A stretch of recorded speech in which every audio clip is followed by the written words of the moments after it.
Welcome back. In an interview, Iran's Revolutionary Guard commander, General Mohammad Ali Jafari, said that his country won't hesitate to strike back if attacked by Israel.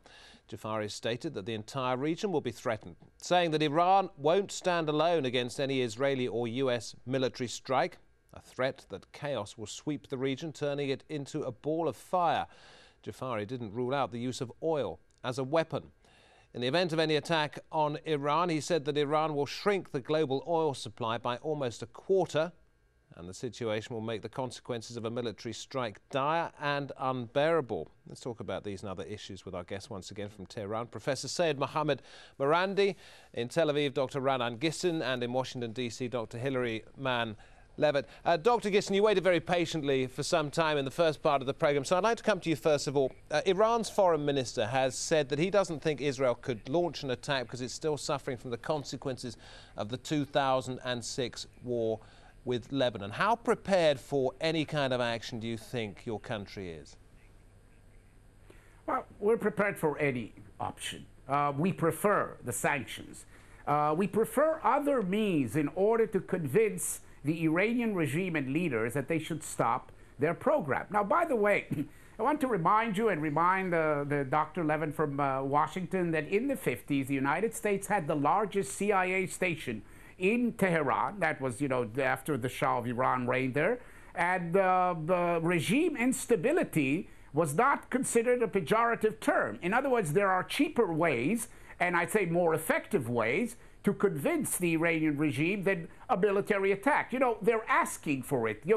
Attack us so that we can convince our people and the rest of the Arab world that we are the victims. And I think there is another way, not just sanctions from outside, but sanctions from inside Iran, which can change the perception of these leaders. The problem is not the nuclear program. The problem is the ideology and the leader who espouse an ideology which condones the use of nuclear weapons. Professor Marandi, I see a slight grin on your face. It's not outright laughter, but I mean, I think you don't believe that Dr. Gissin is hitting the nail on the head there. What's your feeling? Well, obviously, no leader in Iran has ever condoned the use of nuclear weapons, and we all know that it is the Zionist regime that actually has nuclear weapons, so it's rather odd to make such a statement. Iran is a country that is strong enough to defend itself, and at the moment, as the oil markets are as they are, Iran is in a very strong position. At the same time, there has never been any evidence whatsoever to show that Iran's nuclear program has been anything but peaceful, but it is the hostility of the Zionist regime towards Iran that really drives its foreign policy. Well, can I just say Iran something? Considers Israel... Let me interject here. The National Intelligence Estimate, which was produced at the end of last year, said it believed that Iran had stopped a weapons program in 2003, which means that it did have one at one point.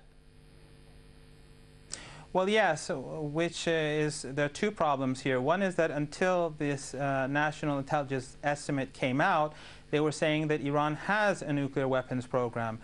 Perhaps a year from now, a new administration would say that Iran never did have a nuclear weapons program.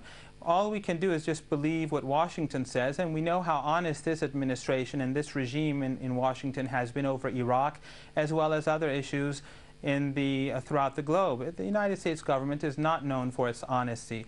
The reality is the IAEA has never found evidence to show that Iran's nuclear program has been anything but peaceful, and therefore they must accept that. The problem is that the UN Security Council and even the board of the IAEA, neither of them are democratic bodies.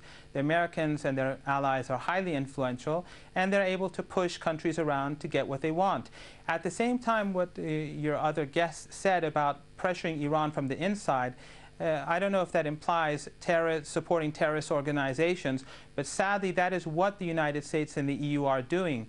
They are now supporting terrorist organizations that kill Iranians and that have killed Iraqis in the past. And this, I think, is a sad day for the EU and the United States. Dr. Leverett, I'd like to bring you in at this point and talk about specific issues of now rather than those broader concepts.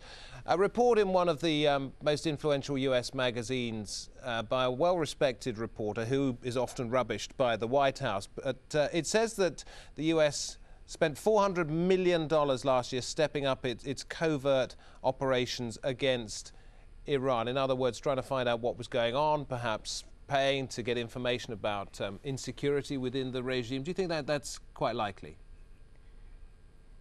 Well, I can't testify to the accuracy of what was put into that report, though I do think that a lot of that information is information that we hear in Washington at this point, unfortunately, pretty routinely. I think the danger of it is that whether or not it's true, the perception, as we see from my colleague in Tehran today, is that the perception in Tehran will be to take it as true. And unfortunately, we've seen this bad movie before. In 1994, during the Clinton administration, the Congress here in the United States similarly allocated a pot of money for internal, quote-unquote, democratization projects to try to push an insurgency or a change of government from within Iran. 2 years later, we had the Khobar attacks in Saudi Arabia. The idea that, whether it's real or not, that if the U.S. is going to advocate these internal regime change programs under the guise of democracy, the idea that the Iranians are not going to react is fantasy. The fact is the Iranians will react, and they have the ability to target the U.S., not only 150,000 of our troops in and around Iraq, but in the Gulf. We have a significant naval presence in Afghanistan and worldwide. The idea that we should take the chance to ignite another terrorist campaign of terror and instability there, to me, is just reckless. Dr. Gissin, former advisor to the former Prime Minister of Israel, Ariel Sharon, you were shaking your head just then?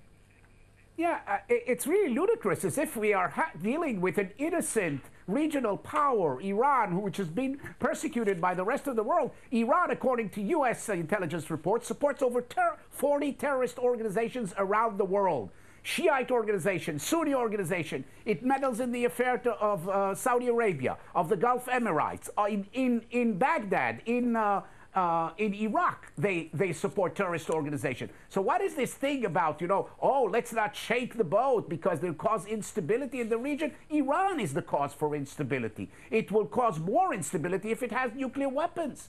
And you don't need, by the way, a nuclear program. You don't need a nuclear program in order to enrich uranium, okay? It takes about 6 months to assemble a nuclear bomb, I can tell you. 6 months to assemble a nuclear bomb. The critical issue is the threshold. After you enrich uranium, over 95%, then you have a real problem on your hand, because I want to go back to Professor Morandi here and talk about what may well happen next. There seems to be some kind of momentum at the moment for imposing extra sanctions on Iran. How is Iran going to prevent this from happening?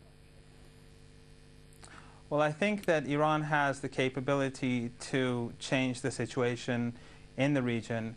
Its navy could start, if Iran's assets abroad are confiscated, then Iran may have to react perhaps in the Persian Gulf region, in the wider region, and stop ships and do stops and searches. There are many ways in which Iran can retaliate, but I just do want to point out the real problem you're saying lies it would that actually Iranians aggressively defy sanctions?